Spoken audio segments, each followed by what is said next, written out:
What's up, guys? I'm Aaron Stapish, and I'm here with Josh, the intern. And hey, E3 today. E3, baby, so Christmas far. Day. Yeah, Christmas Day for us gamers. E3 wrap up in short. It was awesome. A lot of crazy things happened today.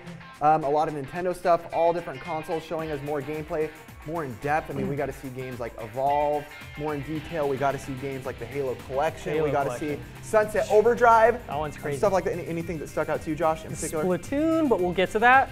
We'll get to that later, but for now, we actually want to jump to Mr. Greg. Big Greg. Big Greg. In the field. He is over there right now in the field, hanging out. Let's jump to right now and see what he's doing over there. Greg, where are you at? Hey guys, this is Greg from the Grid Gaming. It's a little bit loud because it's crazy here right now. We're live on scene at E3 here in Los Angeles, California. I've been playing some pretty cool things. I've played the new Super Smash Bros. I've played Sunset Overdrive, but there's so many things I don't even know what to do. So throughout the week, I'll be updating you guys on what's cool, what isn't so cool, what went up to expectations, and what didn't. Also, what do you guys want to see? Tell us. We want to know what you guys think. What's your favorite game? What's your favorite trailer? Did they disappoint or did they come in strong? Let us know. We want to know. So back to you guys in the studio. All right, so Greg is having a good time. We're not going to lie, jealous. I'm jealous. We should be there. Hashtag big jealous right now. Big jealous. We're jealous not there. of We're Big Greg. We should leave. No, just kidding. We're having fun here with you guys. But hey, out of everything that's happened, let's kind of talk to you guys about some of our favorites that have stood out this far. We want to kind of tell you guys a little bit more about the games that really stood out to us. And we're going to start with Mr. Josh. Josh, the intern. Let's do it. So if you may have not already seen or heard, today, Nintendo at E3 announced their new IP, and it is called Splatoon. And let's take a quick peek at a little trailer.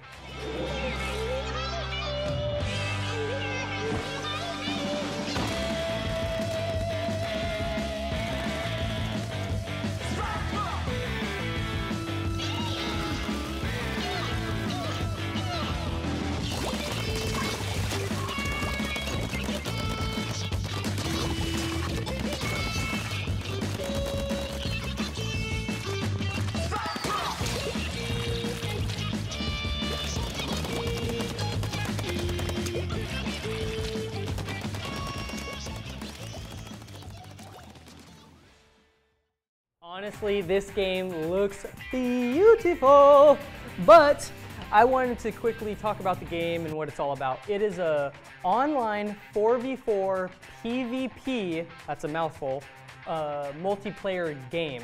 And basically, you run around the map and you ink everywhere that you see. You just ink it all, get it all inked up. And you can change between a squid and a person.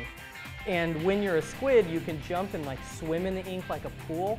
And basically that makes you move a lot faster. And the whole point of the game is basically to whoever gets the most ink all over the map, from my understanding, wins the game at the end of the time.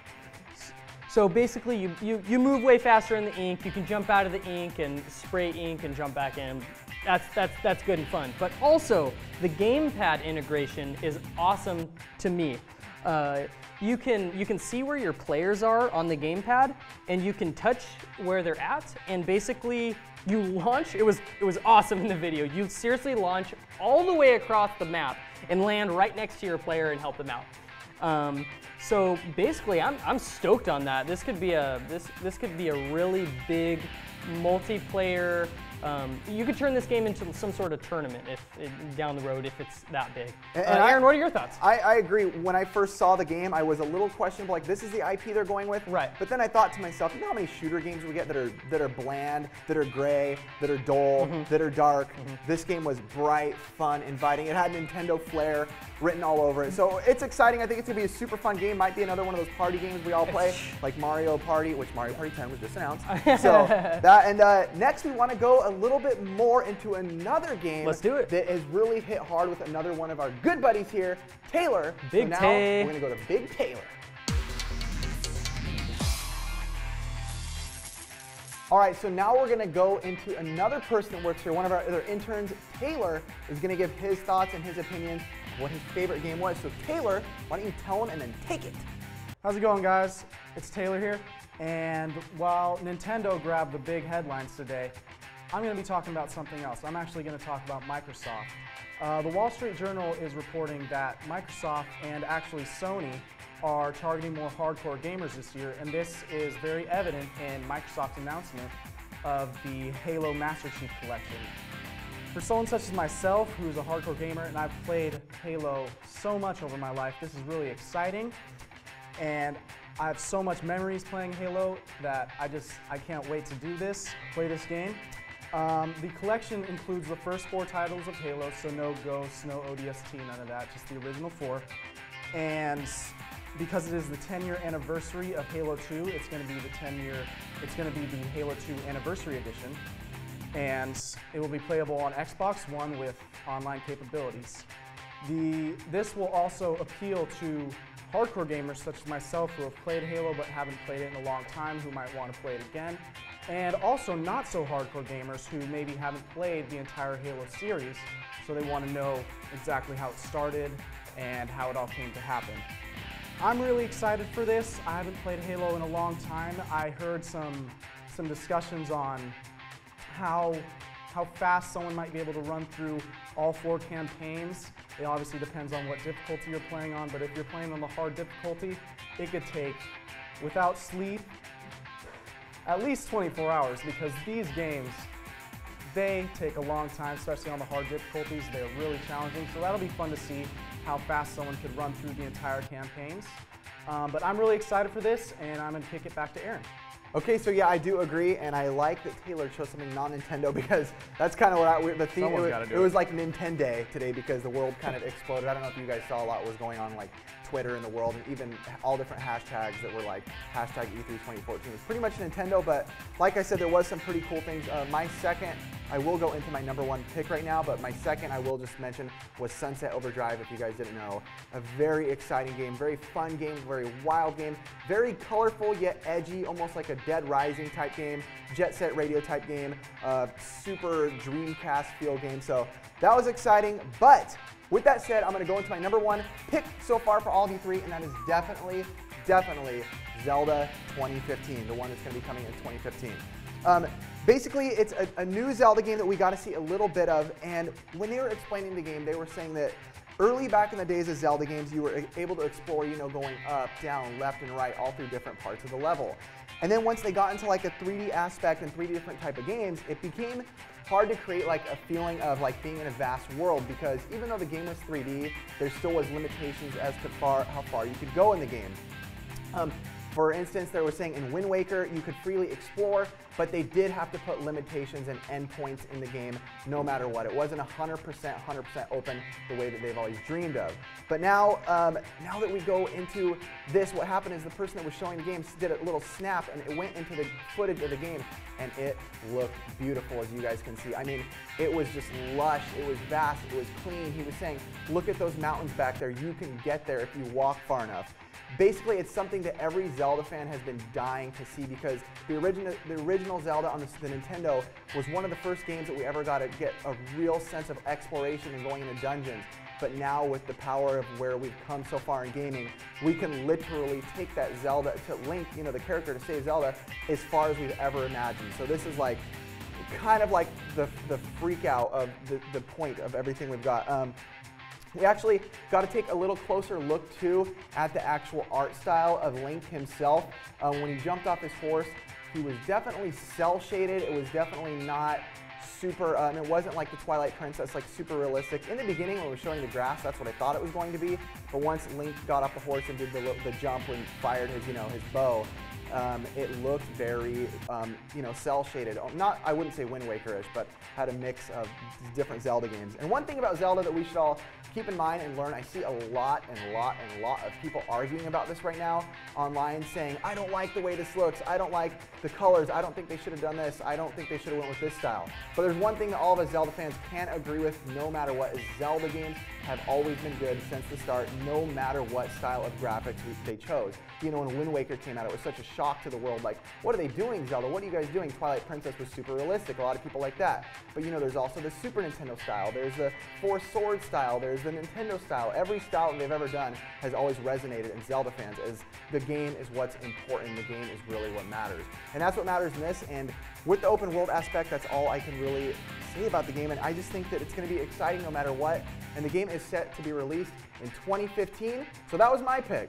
All right, so sticking with the theme of Nintendo, I know we've kind of hit it on the head a little too hard, but it's what everybody's talking about, so I feel like we have to do it some justice and talk about it. While we're here, we might as well finish it up.